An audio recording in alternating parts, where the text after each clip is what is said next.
And we had the Jesus movement that happened in the 70s and the 60s, 70s, and 80s. And I'm actually part of a church that began back then from that.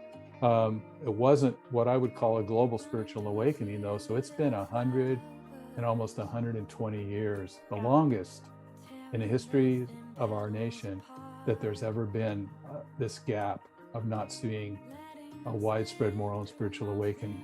Yeah. And I think you would excite me more than anything to pray that God would do that again.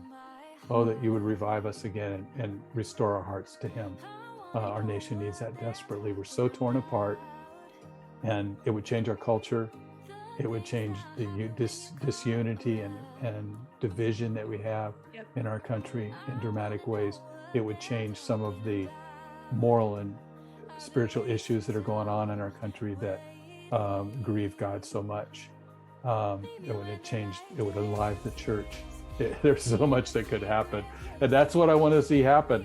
And I'm well into my 60s, but I'd love to see, that happen before I go to meet the Lord myself. So I cannot believe how much hard work and how much perseverance. And I used this earlier, this metaphor, but I feel like you have been beating the drum for this for a long time. And I'm so that when you hear people say hashtag goals, or hashtag relationship goals, couple goals, whatever, I mean that. When I look at the lives of those who you literally were a leader to me. You helped me through junior high and high school, you leader. When I pray that I want to have that long walk of obedience. And so looking at your life and looking at SYATP as an organization, I pray that the Lord will continue to use what Lane I have to help come alongside and support that and take it seriously. And so I want to thank you.